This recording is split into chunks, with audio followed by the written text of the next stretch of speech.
Empezamos bien. Juan, vale,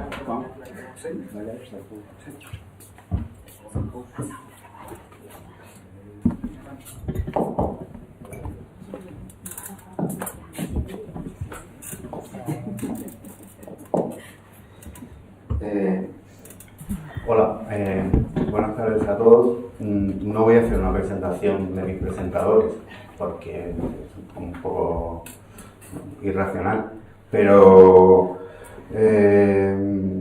sí quería seguramente diré algo después de que hablen ellos. Por mi principal interés es oírlos. Yo estoy aquí sobre todo para oírlos, a ver lo que dicen. Porque me fío de ellos, no porque no me fíe. Claro, no. Eres demasiado optimista. Soy optimista, bueno. Sí, para escribir este libro en estos tiempos me parece a mí que también tenía que ser optimista. Pero bueno, sí quería decir alguna cosa antes. Primero, agradecer tanto a la Librería Central que nos acogiera y que me diera la oportunidad de encontrarme con tantas caras conocidas y algunos por conocer.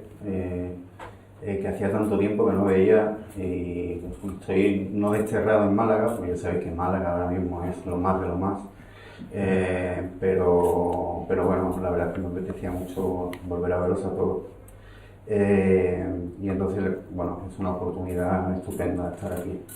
Luego quería darle las gracias también a la editorial Melusina, está por aquí Elizabeth Palomí en representación de la editorial, pero sobre todo a José Pons Beltrán, que es el director de la editorial, que, claro, todos los libros que son de una intrahistoria o una historia paralela que es bueno, mi mujer Natalia le envió el manuscrito por internet y en 2 días contestó diciendo que sí, que lo publicaba. O sea, es una cosa que yo me quedé como flipando, ¿no? Porque no sabía que podía ocurrir esto. Con las exposiciones, desde luego, no ocurre, que es mi terreno más habitual. Esto que te digan 2 días que sí, que vas a exponer y que sí, es imposible. Bueno, en este caso se dio así y no puedo más que agradecerle a la editorial y a sus responsables estas circunstancias. Luego, una mención breve pero muy intensa por lo que han representado en la génesis, en la gestación del libro, tanto a Miguel Morell, que ha escrito el prefacio, pero no solo eso, ahora os contaré qué más, y a Jesús Aguado, que es un poeta nacido la verdad que ya no sé si fue nacido en Madrid, criado en Sevilla y luego pasó por Málaga, pero ahora está en Barcelona, pues al revés, y es un poeta que tiene mucha relación con la India. Tiene un montón de libros de poesía publicados, tiene una mente brillante, yo creo que es uno de los mejores poetas que hay. Ellos dos hicieron la presentación en Barcelona, que la hicimos hace 2 semanas, por circunstancias se adelantó, porque yo tenía que ir y se adelantó y se hizo una presentación en Barcelona. Ellos dos están un poco en la génesis del libro. Jesús Aguado, lo voy a decir muy rápidamente, Jesús Aguado porque me descubrió el rizoma. Entré una vez en mi estudio, porque no lo sabéis, pues os lo digo, yo soy fundamentalmente artista visual. Entré en mi estudio, vio unos dibujos que había allí y me dijo, ¿tú has leído el rizoma? Y yo le dije, ¿qué? Y fue así, fue en el año 95, 96, debió de ser. Yo había leído el pliegue de Deleuze, pero no había leído el rizoma. Estas lagunas que tenemos los artistas, que son gigantes, ¿no? Y bueno, así que ahí empezó un poco esta historia, porque ya me produjo un acercamiento mayor, yo me di cuenta que tenía mucho que ver lo que yo estaba haciendo realmente con rizoma. Y luego, por circunstancias, Miguel Morell estuvo en mi tesis doctoral, algo que me aterrorizó, sinceramente, porque bueno, me daba miedo. Pues yo hice una tesis que tenía que ver con el ritornello y con la ironía de Rorty, con el juego de Gadamer, y lo relacionaba en el departamento de pintura de la Complutense, y apareció por allí Miguel Morell, y bueno, y fue encantador y aprendí mucho. Y luego pues tuve la idea de esta y muchas otras y se las envié así como el que le envía un tocho grandísimo, se las envié y me dijo, oye, ¿tienes ahí un parrafito? Y es verdad que era un parrafito que ocupaba una cosa así, que se titulaba El rizoma y la esponja. Y me dice, ¿por qué no desarrollas esto? O sea, que todo lo demás le debió de parecer una mierda, lo único salvable que le debió interesar fue lo de el rizoma y la esponja, y yo dije, bueno, pues yo qué sé, voy a tirar por ahí, y tiré y salió esto. La verdad es que luego lo escribí con mucha pasión durante poco tiempo, la verdad es que 1 mes y medio, 2 meses, que yo no creo que tardara más, al final de un verano o algo así, y ya está. Y por mi parte, no decir nada más, simplemente que aquí tenemos a Carolina Meloni y a Jordi Claramonte, que si no me acuerdo de Jordi Colomer, no sé por qué, siempre me lío con Jordi Claramonte, y que, bueno, no sé quién quiere empezar. Está muy mal presentar a tus otros presentadores y no a nosotros, ¿no? No, es que lo que estoy diciendo es que eso lo voy a decir después. Vale. Que quiero hablar de eso después. Vale. Y por qué estáis aquí. Pero después de que habléis. ¿Se os parece? Vale. ¿Yo primero? Sí. Bueno, a ver, yo había traído unas notas y hace relativamente... Sí, más, ¿no? Pues hace como 2 meses o por ahí, o menos de 2 meses, me llamó Joaquín una noche para comentarme lo de su libro, que no sabía que había escrito un libro sobre rizoma la esponja, y me pidió que se lo presentara, y la verdad que, bueno, pues no dudé en ningún momento, le dije inmediatamente que sí, y desde que me lo envió como a la semana, pues la verdad que tenía muchísimas ganas de clavarle el diente. Yo creo que nuestra alianza rizomática o deleciana se remonta ya a unos cuantos años, que nos conocimos en una pradera de una aséptica universidad, aunque está aquí mi director de departamento, pero lo de pradera no es una metáfora bucólica por mi parte, sino es más bien un homenaje al gran Auger. El rizoma de la pradera, esa gran serie. Y yo creo que a partir de ahí, bueno, desde que nos conocimos en esta pradera, las alianzas, ¿no?, delecianas y filosóficas pues han continuado, y siempre hemos intentado buscar excusas pues para volver a encontrarnos. Entonces, la verdad que es un placer para mí estar aquí, acompañándole en la presentación de este libro que desde que lo leí pues no me ha dejado indiferente, y creo que a vosotros tampoco si lo leéis. He estructurado mi presentación, había traído unos papelitos, no sé si lo voy a poder leer todo, pero lo he estructurado en unas 3 partes. Espero no ser muy pesada leyendo, voy a intentar no centrarme solo en la lectura, pero bueno, ya que estamos en modo deleciano, sí voy a intentar hacer como una breve cartografía de nudos, o señalar algunas entradas al libro, ¿no? Tampoco no tengo ningún ánimo de situarme en la posición de hermeneuta para iluminaros el camino en la lectura, porque yo creo que cada uno puede elegir su camino, ¿no?, a la hora de acceder al libro de Joaquín, pero sí creo que, bueno, me gustaría al menos señalar algunos montajes y desmontajes, ¿no?, de este texto. Y creo que en sí mismo el libro es un verdadero mapa, ¿no?, con múltiples entradas, con múltiples salidas, con pasadizos, hay hasta túneles secretos, hay atolladeros, ¿no?, que a veces nos dejan un poco sin saber qué hacer, ¿no? Pero de todas formas, la metáfora cartográfica se nos va a quedar bastante corta con el texto de Ibars. En el prólogo me ha gustado mucho porque Morey lo define, utilizando un poco una metáfora kafkiana, como una madriguera. Bueno, a mí me ha parecido más un cuerpo sin órganos. Ahora hablamos un poquito más adelante de este cuerpo sin órganos. Pero bueno, voy a empezar el recorrido, ¿no?, que como os digo lo he dividido en 3 partes y voy a intentar no alargarme mucho. La primera parte la he titulado Las máquinas asignificantes. Un libro no tiene objeto ni sujeto. Está hecho de materias diversamente formadas, de fechas y de velocidades muy diferentes, ¿no? Nos decía Deleuze y Guattari al comienzo de ese mítico rizoma, ¿no?, que ya nos ha señalado Joaquín, ¿no?, que empezó a leer y que le impactó tanto. Casi 40 años, ¿no?, han pasado ya desde la publicación de este texto, incluido posteriormente en el segundo tomo de Capitalismo y Esquizofrenia, que como bien sabéis se titula 1000 mesetas, ¿no? Y como el propio Joaquín señala, en esos años, bueno, yo creo que hemos coleccionado todo tipo de lecturas, de fobias, de pasiones, de afiliaciones, de fidelidades casi patológicas, ¿no? Y así como de críticas demoledoras, algunas más lúcidas que otras, ¿no? De todas formas, el libro que presentamos yo creo que se sitúa en una dimensión distinta a la marcada por estas genealogías deleuzianas, ¿no?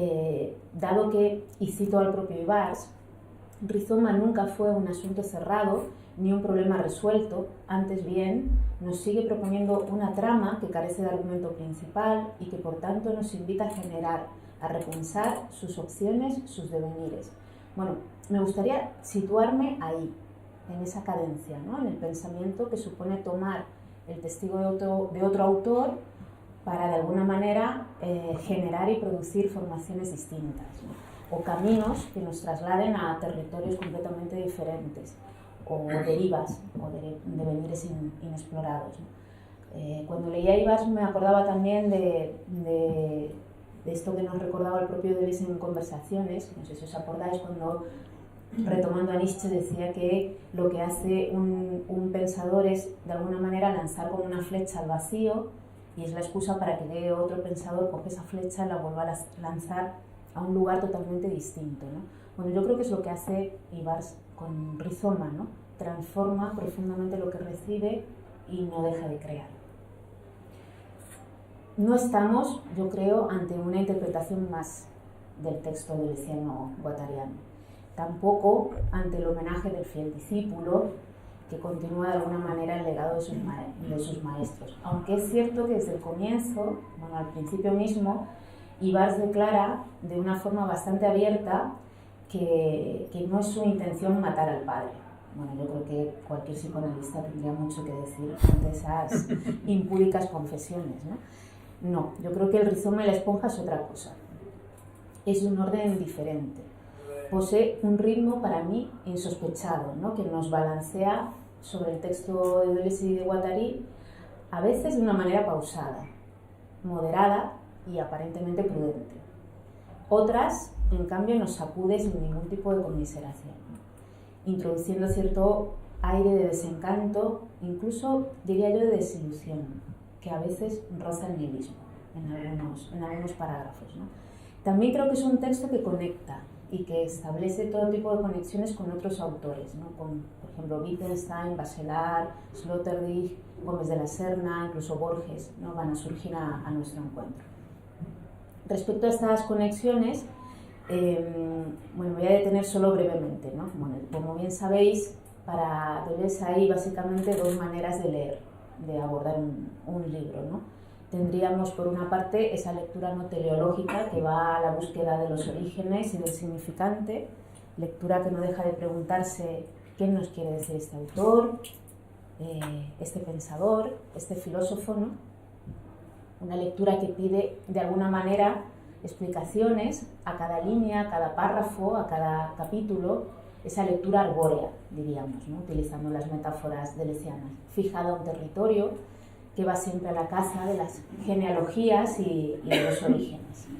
Por otra parte, está aquella lectura que, en contraposición a la anterior, considera el libro como una máquina significante. Nada hay que buscar, comprender, interpretar del texto, sino que debemos asumir que al enfrentarnos a un libro, algo sucede en la lectura, ¿no? Algo tiene lugar, algo se produce, algo cambia, algo muta en nosotros, ¿no? Nunca hay que preguntar qué quiere decir un libro, nos decía Rizoma. Significado o significante. En un libro no hay nada que comprender, tan solo hay que preguntarse con qué funciona, en conexión con qué hace pasar o no intensidades, en qué multiplicidades introduce y metamorfosea la suya, con qué cuerpos sin órganos hace converger el suyo. Bueno, esta es la metamorfosis que yo creo que tiene lugar en el texto de Ibars y que a mí me interesa. Su cuerpo sin órganos se diluye, se deshace en una especie de devenir animal-vegetal. Evoluciona y se licúa en un ser aparentemente anodino, pero que de forma silenciosa e imperceptible va a terminar absorbiendo literalmente el rizoma.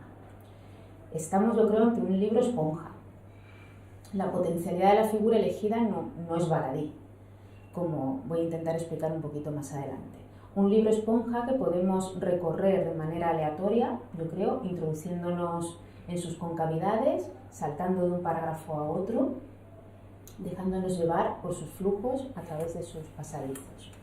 Un libro que también esponjea con el deleuziano, se pega a él, al tiempo que va succionando, yo creo, sus intensidades, ¿no? Corrientes y afectos, pero que nos devuelve un texto radicalmente diferente, cambiado, mutado y transformado.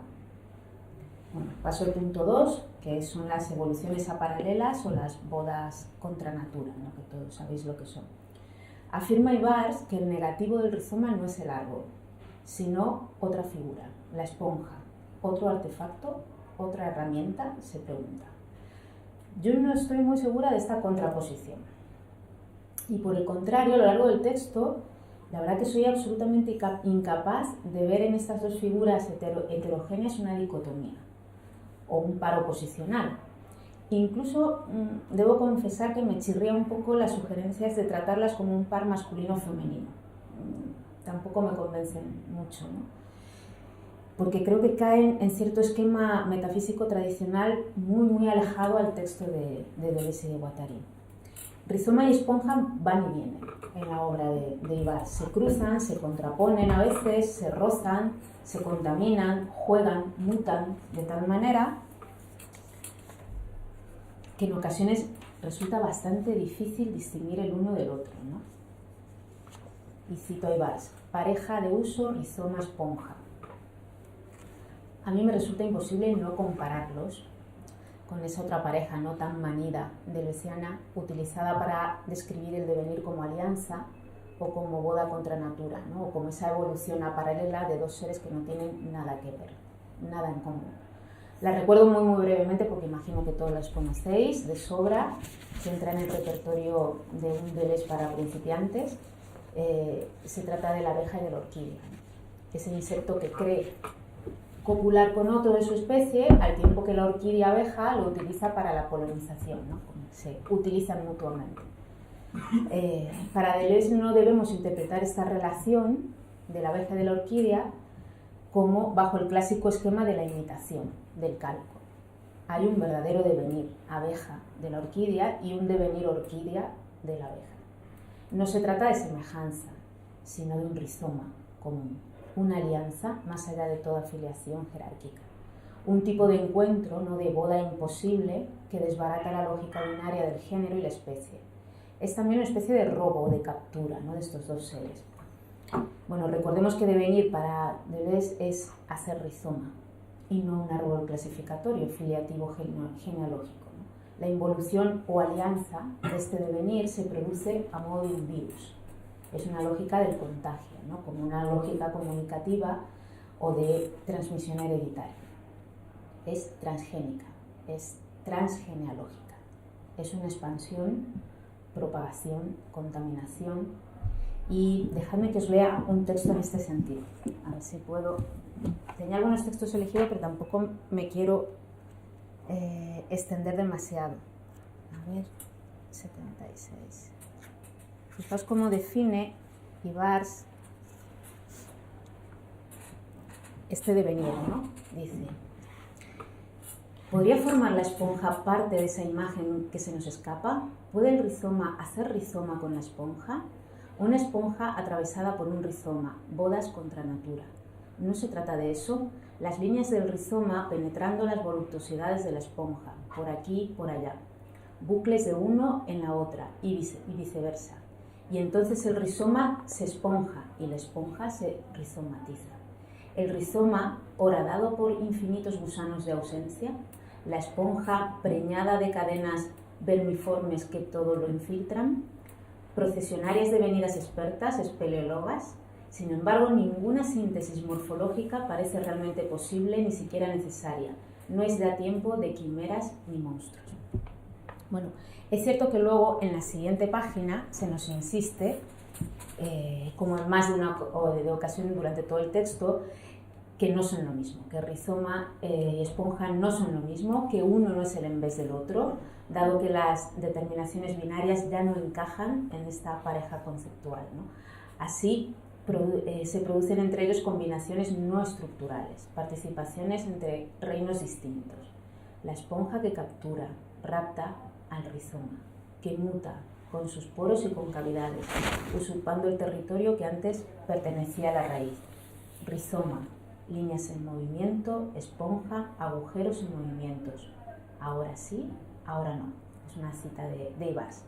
Bueno, al leerlo, sinceramente, y aunque estemos en San Valentín, no he podido dejar de imaginar cierta lectura amorosa, ¿no? Erótica, a la manera de Leciana Bartesiana, de un texto que yo creo que poco a poco, cuando lo leemos, nos va contaminando de sus deseos erráticos, ¿no? Pasiones y movimientos rítmicos, algunos más dinámicos y abismales que otros. A modo de ejemplo, solo dejadme que os lea este pequeño texto donde nos habla de Gómez de la Serna. Es en el 84, ya me queda muy poquito, ¿eh? Y acabo. Lo de lo erótico lo decías por ahora sí, ahora no, ahora sí, ahora no. Ahora vas a ver, no, hay más. Eso también, ¿eh? Hay mucha pasión irresuelta aquí en este rizoma, en esta esponja. Dice, fijaos este texto, dice, ojos simplemente para pensar y acariciar, no para vigilar, pupilas por las que dejarse penetrar pero no conquistar, ósculos y no óculos, llaman a los orificios más superficiales de las esponjas, besos, roces de labios en lugar de evidencias. Bueno, cuánta tensión, ¿eh? Entre una pasión, entre una esponja y un rizoma. Bueno, acabo ya. Alegato a favor de la esponja. Bueno, no quería dejar pasar por alto al finalizar la potencialidad política que tiene el texto de Ibars. Y dado que Joaquín conoce mi inclinamen derridiano, retomaré para ello otra alegoría filosófica a la que esta esponja receptáculo me ha retrotraído en más de una ocasión durante mi lectura. Bueno, junto con Ibars, Derrida yo creo que ha sido de los pocos filósofos que ha utilizado la figura de la esponja como un indefinible. Hombre, te estoy comparando con... Te estoy comparando con el maestro. Bien. Ya me habéis desconcentrado. Bueno, vuelvo otra vez. Para Derrida, esta figura es siempre una figura limítrofe, ¿no? La esponja no es simplemente animal o vegetal, sin más, sino que se trata de un zoófito, de un animal que limita con lo vegetal, ya sea por su composición externa como por la interna. La esponja posee también la forma sin forma de un laberinto inhabitable. Pero lo que más me interesa de esta figura de la permeabilidad, de la porosidad, es la capacidad y la potencialidad que posee para desestabilizar todas aquellas oposiciones ontoclasificatorias que intentan definirla. La esponja oscila entre lo animal y lo vegetal, entre lo líquido y lo gaseoso, entre lo limpio y lo sucio. La esponja es el emplazamiento, el receptáculo que se come y que absorbe las formas. La esponja absorbe, se bebe y traga todo tipo de flujos sin terminar nunca de digerirlos ni de incorporarlos en su organismo. Innoble y sucia y limpia a la vez, una esponja puede ser muy bien una figura de la escara, que crece y se multiplica sobre la piel, sobre la superficie, como una especie de virus que todo lo consume.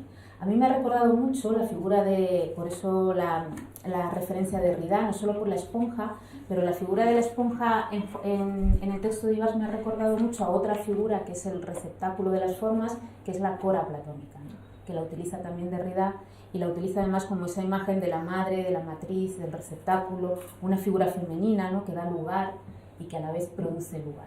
Y recordemos, bueno, que siempre la pregunta por el lugar no deja de ser la pregunta por lo político, ¿no? Termino ya con este bello texto de Ibars sobre esa esponja cora que nos alberga, nos acoge, cuerpo y tejido sin órganos, en el que disolverse y mutar. Dejadme que lo lea y acabo. 102. Tenía más, pero creo que me han callado mucho. Luego si quieres te paso el texto. Sí. Esta, que para mí es Cora total. La esponja constituye el albergue por donde todo puede circular sin adherirse a sus paredes. Apenas crece hacia afuera, sobre todo lo hace hacia sí misma, hacia adentro. Se pliega para que la superficie se multiplique. Calmada afluencia que permite un mayor trazado de recorridos, otras estancias donde el desapego irónico se confirma a medida que más atributos se deslicen por sus canales, siempre en vías de reconfiguración, sin esclusas. Es la porosidad la que permite el tránsito y, sin embargo, nada se obtiene. Mi silencio y mi espacio son tuyos, cógelos, están a tu disposición. Estás en mi casa, que es la tuya, pasa y alójate. Toma cuanto necesites, parece decirnos, pero no intentes colonizar mis distribuciones, no fuerces mis pliegues, no me intoxiques, mucho menos de mí mismo. Muchas gracias, Joaquín. Gracias a ti.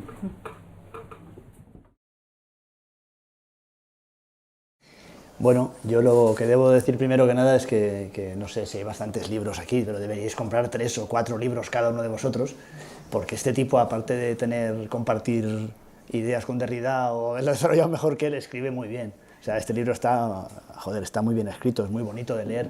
De hecho, si hay algún poeta en la sala, podría quedar la tentación de coger el libro, partirlo cachitos así en plan versos y tal, y triunfaría, porque es que funciona muy bien, tiene imágenes potentes y tal. Bueno, esa es una parte de jabón inevitable en esto de las presentaciones, pero que es cierta en este caso.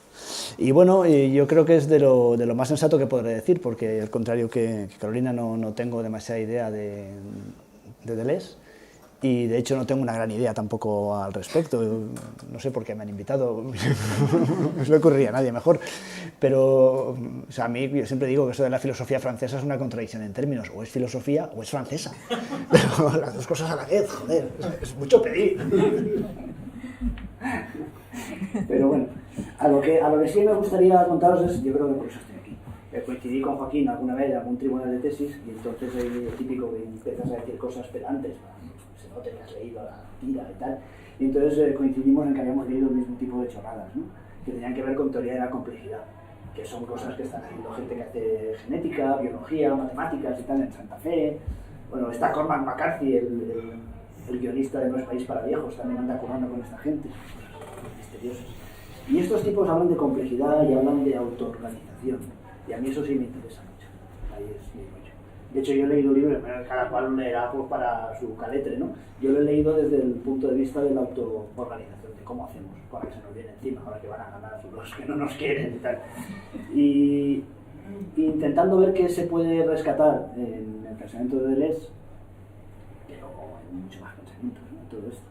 Y creo que no solamente le hace sombra a Derrida, sino que le hace la pedorreta a Deleuze, aquí el amigo, a lo tonto, por una cuestión, porque Deleuze, y esto Cabrera no va a estar de acuerdo conmigo jamás, pero da igual, yo lo diré, Deleuze es un dualista, o sea, acaba haciendo oposiciones duales, el árbol, el rizoma, la máquina de guerra, la máquina de sobrecodificación, y dice, no, esto no es un dualismo, ¿verdad? Mismo, pero son dos y se dan de tortas, entonces digo yo, ¿cómo se llama esto? Era Guattarino. Ah, bueno, sí, eso. El otro. El otro. Hasta son dos, o sea.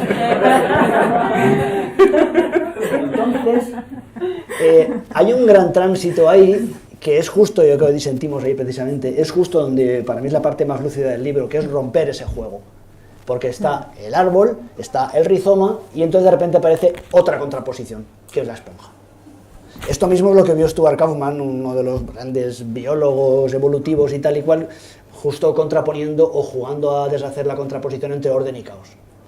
El tipo dice, bueno, Waddington y todos los grandes evolutivos, esto dicen que una especie, nosotros, somos un sistema ordenado al borde del caos. Es decir, que tenemos, se joda, tenemos una estructura que se mantiene evolutivamente, pero que la estamos todo el tiempo tentando, estamos poniéndola de los nervios todo el tiempo, ¿no? Entonces somos un sistema ordenado que se arrima ahí al borde del caos, a veces nos pasamos y nos caemos, ¿no? Pero estamos jugando ahí. Pero el mismo tipo, cuando está desarrollando este pensamiento, dice, joder, orden y caos, pin y pon, dice, me falta algo. Y entonces el tipo dice, ¿no habrá algo así como un anticaos? Él se lo plantea en términos matemáticos y genéticos y tal y cual. ¿No será orden y caos una contraposición y poniéndola abajo, por ejemplo? ¿No habrá una especie de anticaos? Y yo digo, ¿y no habrá una especie de antiorden? Y entonces tendríamos una especie de contraposición doble. Eso se acerca mucho al taoísmo, por hablar de referencias, se acerca mucho, pero fondo de todo a planteamientos de genética y de biología contemporáneos. Y a mí me interesa mucho, creo que el libro de Joaquín abre flanco por ese lado, porque nos plantea, además nos plantea también, tengo todo aquí en notas, pero me parece pedante sacar el Mac y ponerme a leer. Lo buscáis, compráis 3 libros y lo buscáis. Dice varias veces que no se puede ni se debe entender el rizoma sin la esponja. Y yo diría más, y no se puede entender ninguno de los dos sin el árbol. Y creo que nos falta el antiárbol. Yo estaba aquí dándole al caletre a ver si se me ocurría una figura de antiárbol, y digo, la patata, no. Algo se me ocurría que sea un antiárbol, ¿no? Bueno, el patatal es un rizoma, ¿eh? Es un día, por eso digo que está por ver, bueno, porque la patata es jerárquica. Da igual. Se me ocurría en cambio otra hermosa figura en la cual sí hay cuatro elementos, y además tiene que ver con la esponja, que es, como no, Bob Esponja. Como sabéis, Bob Esponja comparte ratitos con Patricio, que es una estrella de mar, pero es que luego está Calamardo y el señor Cangrejo. Entonces, no ríais, alguien debería escribir sobre esto, porque aquí hay tela. A donde voy es a que para mí la autoorganización tiene todo que ver con la inteligencia y la complejidad. Tiene todo que ver con asumir que no podemos coger una parte y decir, el caos, cómo mola. Y el orden es fascista, no me jodas.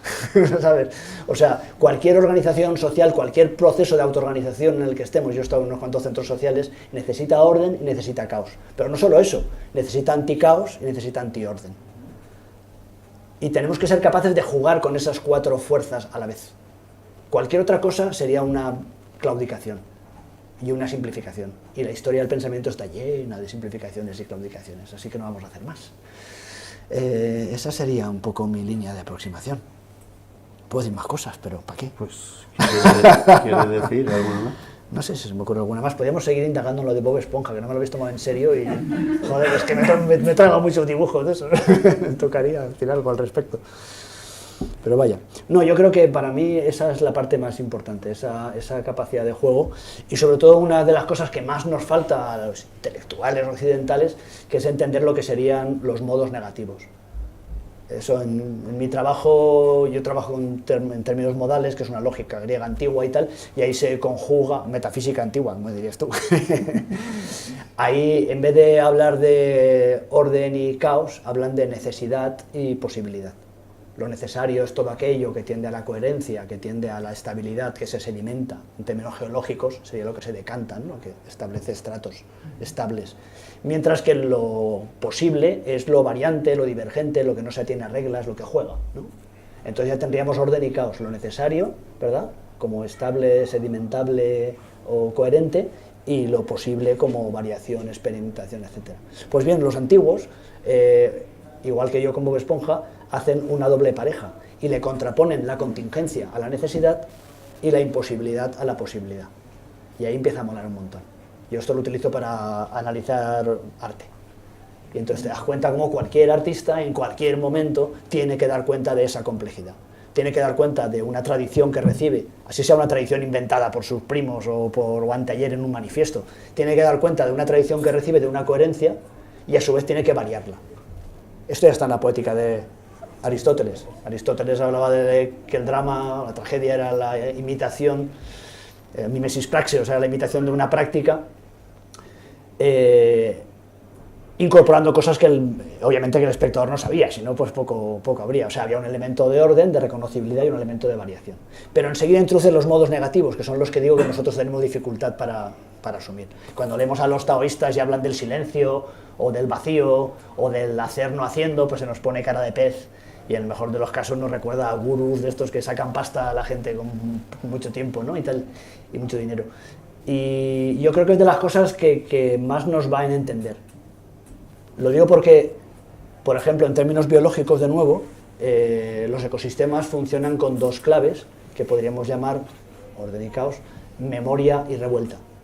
Un ecosistema se acuerda de lo que es y se intenta parecer a sí mismo, se reproduce, se automimetiza, pero a su vez experimenta momentos de revuelta.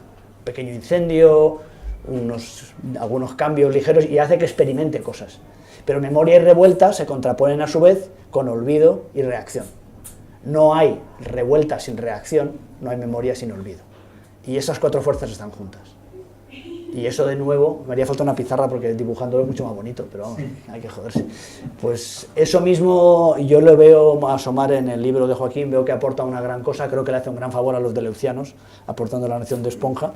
Nos faltaría la del antiárbol y creo que por ahí van los tiros, al menos van los míos. Bueno.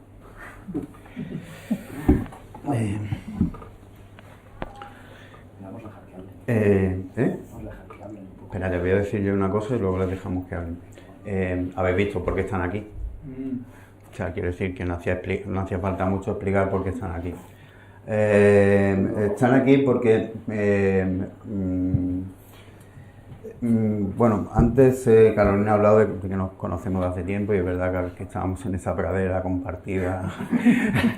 Y pensé que a lo mejor en la pradera subacuática de Bob Esponja, no sé si era esa o era de algas. Debajo o era, del mar. Sí, debajo del mar. El fondo del Y Jordi ha contado cómo nos conocimos también en una tesis y cómo a través del tema de la complejidad. Es cierto, la complejidad está aquí. La idea de la complejidad, lo que pasa es que no está prácticamente mencionada, pero está todo ahí detrás. Y Jordi, que ha trabajado esos temas, pues seguramente se ha dado cuenta perfectamente de que está por ahí detrás. O sea, eso no lo puedo evitar, lo he trabajado y está funcionando ahí continuamente y posiblemente, como soy artista visual, todo el trabajo que hay aquí quizá tiene que ver con una prefiguración que tiene que ver con lo visual. Yo creo que el libro te lleva mucho a lo visual. Por cierto, respecto a lo de la poesía, te lo agradezco enormemente porque además Jesús Aguado, el poeta este que he mencionado, dijo que efectivamente, casi lo mismo que tú, que si se cortaba a trozos, dice, si pones todas las preguntas una detrás de otra, dice, te sale un poema de cojones. Y yo dije, bueno, pues no puede haber más mejor elogio, ¿no? Por otro lado, también me interesa, en el mismo sentido, porque habéis hablado los dos desde distintos puntos de vista, de lo político, desde de la autoorganización, por ejemplo, y tú desde de lo político, y también está teñido el libro de lo político, y yo creo que la complejidad, además, lo que nos lleva, a mí a lo que me lleva a pensar es en lo político en muchos sentidos, ¿no? No voy a alargar aquí el gran rollo. Una cosa que quería comentar es que hay últimos descubrimientos en el sentido biológico y genético, etcétera, que dicen que probablemente la esponja es el primer animal que existió sobre la Tierra con un ADN animal. Es decir, que esto lo descubrí 2 o 3 años después de escribir el libro, porque el libro está escrito en 2014 y estos descubrimientos son relativamente recientes. Y deciros también, porque a lo mejor aquí no lo hemos mencionado, que la esponja tiene esa característica, primero, de que es algo poroso, en fin, algo que todos sabemos, pero que sus células son totipotenciales, es decir, esto es muy importante desde el punto de vista autoorganizativo, porque cada célula puede derivar a funciones diversas, es decir, es una especie de células madre, cada una de ellas, todas y cada una de ellas son prácticamente células madre. Por lo tanto, es un animal, no solo parece ser el primero, esto siempre va a haber líos, pero porque los biólogos y los genetistas se pelean tanto más que los artistas y estas cosas, pero probablemente lleguen a la conclusión de que sí fue el primer animal que se puede considerar con un ADN animal. Como curiosidad me parece que es interesante esto. Y luego,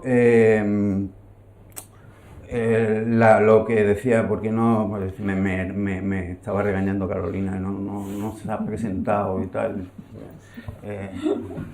Sí, no se ha presentado hasta ahora. Y tampoco los voy a presentar muchísimo. Hoy día lo de las presentaciones uno se va a internet y sabe quién es cada uno y ya está, no sé tampoco lo que ha hecho y tal igual.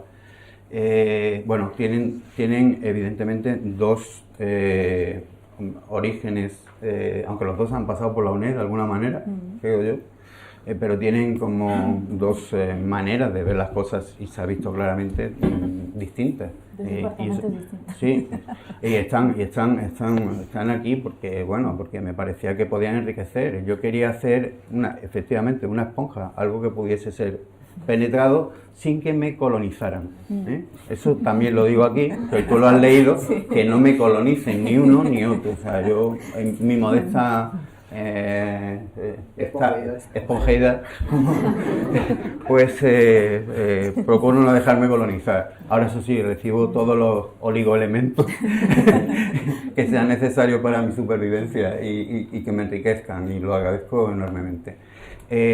Están aquí sobre todo porque son dos personas que, algo que es muy raro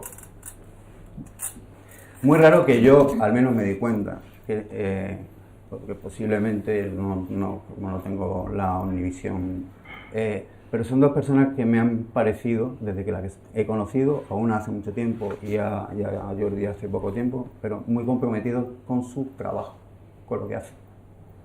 Eso hoy día no es fácil a mí no me resulta fácil de ver.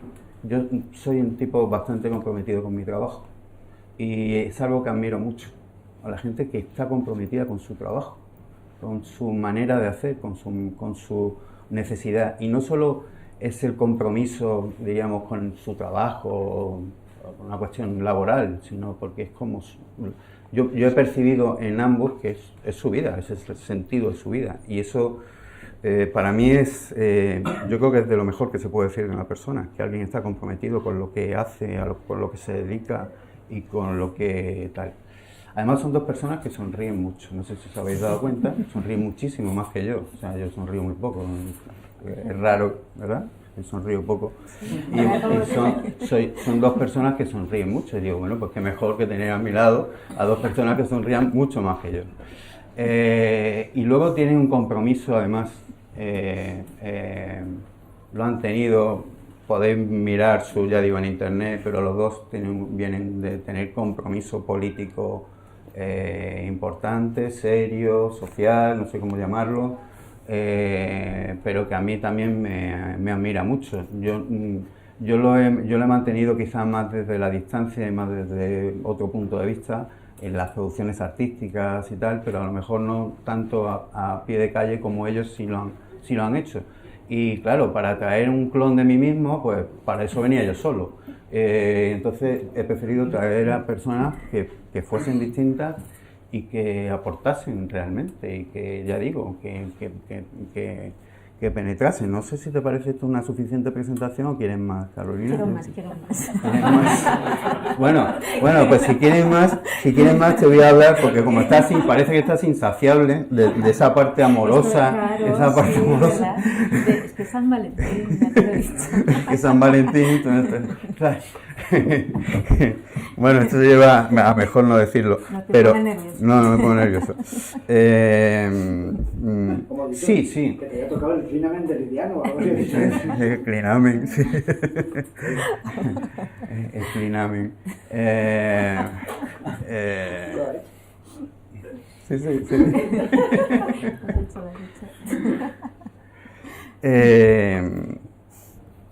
Sí, hay una cosa que has dicho también, que había que hacerlo mirar por la psiquiatría y tal, lo del matar al padre. Esto también perdón, Sí, perdón por la referencia, pero también me lo dijo el poeta que es muy listo, ¿eh?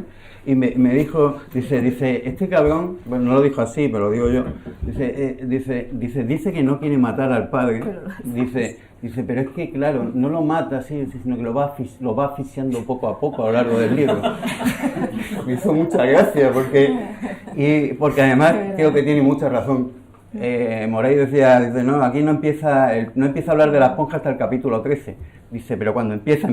O sea que empieza a dar, y efectivamente. Sí. Pero tengo que decir, o sea,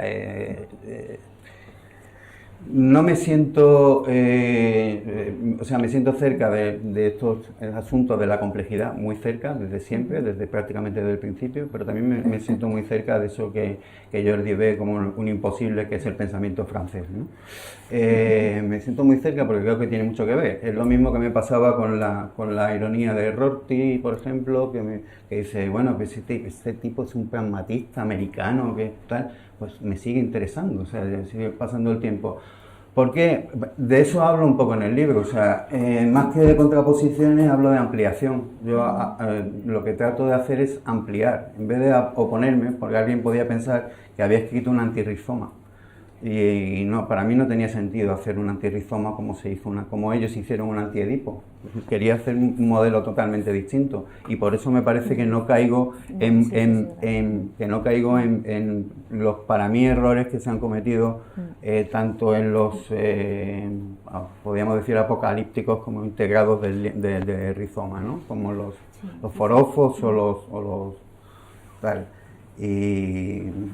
Y respecto a lo de lo amoroso lo vamos a dejar para otro día, que cada uno lo entienda como quiera y tal, porque, en fin, no sonrío mucho, pero sí soy cariñoso, ¿eh? Que no aparezca.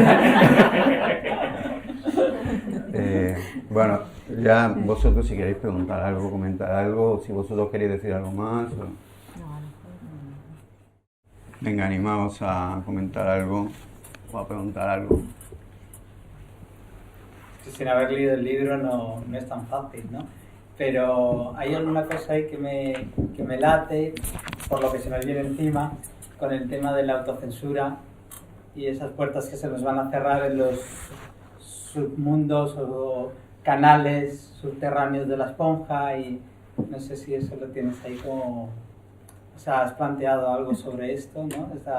Esta restricción, autoimpuesta, que parece que es a lo que vamos, ¿no? A que cada uno se calle un poquito más, no porque le digan que se calle, sino porque cada uno dice ya no puedo seguir hablando, ¿no? Entonces me gusta, no sé, tengo ganas de coger un leer. No. Yo ahí lo que te puedo decir es que, bueno, esta ha sido mi primera experiencia realmente, como, o sea, ponerme a sentarme a escribir un librito y tal. Ya he comentado un poco cómo han sido los orígenes, y yo la censura para nada, o sea, que no pienso permitir que nada nunca lo he hecho como artista, pero no solo en el sentido que bromeaba antes de la colonización, que por supuesto que admito una cierta colonización, si no sería un imbécil, pero desde luego con esto de la censura, ni autocensura ni nada, o sea, aquí sí que hay que poner orden.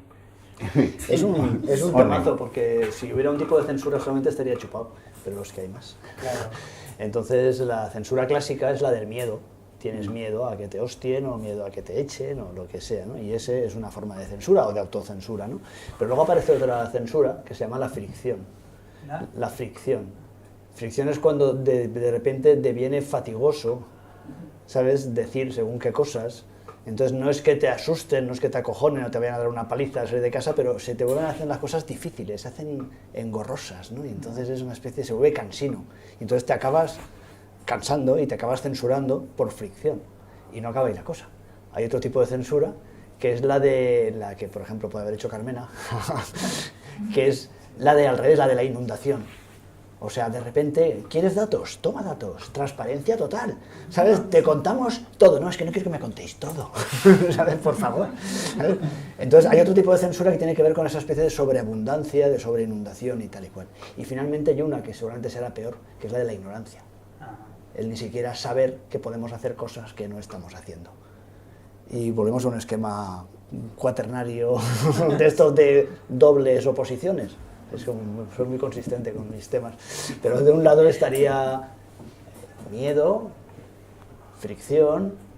Miedo y fricción serían como más recogiditas, más centrípetas, ¿verdad? Estaría la sobreinundación, que sería el modo de la posibilidad, de ¡guau!, tal y cual. Y la ignorancia, como el modo de lo imposible. Considerad esos 4 tipos de censura, porque definitivamente, como dice el compañero que no ha leído el libro muy mal, se nos vienen encima. Seguramente una combinación de todas ellas, como siempre. que es un demonio la censura. Lo voy a leer ahora. De hecho, somos Bob Esponja, es él, evidentemente. Carnaval. Yo soy Patricio, Calamardo, está caído, y el señor Cangrejo de la editorial que sabe que mira ahora a por su billete de dólar, así que... No hay ningún Deleuciano en la sala que me dé la caña y me diga que no es dualista. Tú no. Yo no soy deleuciana. Tampoco he leído todavía el libro, pero sí me parece interesante. O sea, querría saber un poco más sobre la relación entre lo posible, los modos de lo posible, ¿no? y cómo funciona todo eso. Y la necesidad, ¿no? En cuanto a rizoma, en cuanto a hacer rizoma y hacer esponja, ¿no? En cuanto a con qué nos quedamos, qué filtramos y cómo identificamos lo posible de lo necesario y cómo juegan todas estas cosas, ¿no? Me parece que puede ser una relación. Vaya. No te pasa por preguntar. Fácil. ¿Sabes? Yo creo que tú estás pidiendo una a priori. Estoy pidiendo a priori. Uy, que te he dicho. Vale, pues sí. Entonces yo creo que yo desde luego lo que estoy es un poco cansado de esos apriorismos, o sea, de esos esquemas que te van diciendo pues con qué me quedo, con qué no me quedo, con qué tal, ¿sabes? Como una especie de... Lo que no he querido hacer es una especie de cartilla escolar. No es una cartilla escolar ni es un manual de instrucciones. Es algo para pensar. Y seguramente con todos los poros que tiene, vacíos y huecos que ha comentado Carolina, que yo propiamente he dejado ahí para que vayan siendo llenados. ¿Por qué? Por tu experiencia. Es lo que a mí se me, como ya digo, como algo visual, que yo dije, necesito, o sea, no me es suficiente esa construcción rizomática. Me hace falta algo que me deje respirar, joder, que me deje espacio, que no me obligue a... Yo decía, me parece que digo en algún momento en el libro, que por fin seremos liberados de nuestra tarea de carceleros, es decir, de capturadores. O sea, que eso es una obligación, es que yo salgo a la calle y tengo que estar capturando todo el tiempo. ¿Capturando el qué? Cualquier cosa. Cualquier cosa. Cuando a lo mejor una de las posibles encomiendas que podía tener es deja pasar. Eso sí, deja pasar, pero no me colonices. O sea, en esto insisto, porque es que si no, lo que estoy haciendo es facilitándote a ti la captura. O sea, yo no capturo para que captures tú, para que me captures tú. No, que no se trata de ese juego. Yo insisto ahí que el egoísmo tiene... Entonces lo de la toxicidad, o sea, lo de que es tóxico y que no es tóxico, es que tenemos que tener un crecimiento y una experiencia vital para ir decidiendo. Cuando llegamos a la conclusión de que una persona es tóxica, decimos, pues es que es tóxico, pero no me había dado cuenta hasta 30 años después que llevo conviviendo con ella, ¿no? Pues, está gilipollas, pero bueno, pues es tu experiencia, tendrás que darte tu cuenta de qué cosas te vienen bien o no. O sea, eso de esa diferencia entre qué quiero y qué necesito, que me parece que es fundamental. Una cosa es lo que quiero o lo que me han dicho que debo querer, que hablaba de esto de la captura, y otra cosa es que necesito. A lo mejor lo que necesito es que me dejen en paz un rato. Es lo que estaba diciendo antes yo respecto a que ahora todos los datos. Ahora tenemos un problema ahora con los big data, con los numerati, con no sé qué, tal. Es una saturación. Yo lo que estoy diciendo aquí es no me satures, no saturar. O sea, yo digo que va a llegar un momento en que no va a haber espacio, no va a haber ni un hueco para nada, porque está todo hiperconectado hasta tal punto que va a ser una especie de gran agujero negro, una gran masa que no sirve para nada. O sea, que es como una especie de bloqueo absoluto de todo, por exceso de conexión, de saturación y de todo eso. Entonces... Esclerosis, ¿te acuerdas que hablamos de ello?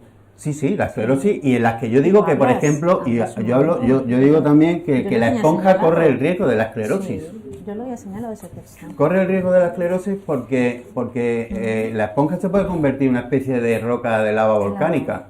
Y dice, bueno, entonces ya ni pasa nada por ahí en medio, ni filtra, ni hay células totipotenciales, no sé qué, se ha convertido en una especie de fósil de sí misma, muerto, que, claro, es un modelo que corre un riesgo tal como lo ha corrido Rizoma y como todos los capitalistas flexibles han sabido entender perfectamente, que les ha venido de puta madre, diríamos, el modelo rizomático, porque tal, y ahí es donde se han producido muchas idas y venidas respecto a dónde se situaban Deleuze y Guattari ahí, qué papel estaban jugando y tal y cual, que yo intento rescatar, yo pienso que no, que por supuesto no estaban en esa mierda, ¿no? Pero bueno, eso es lo que...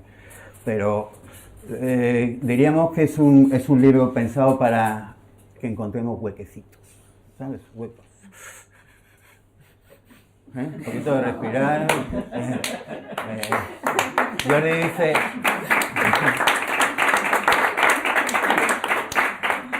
Bueno, yo creo que lo dejamos aquí. Final apoteósico.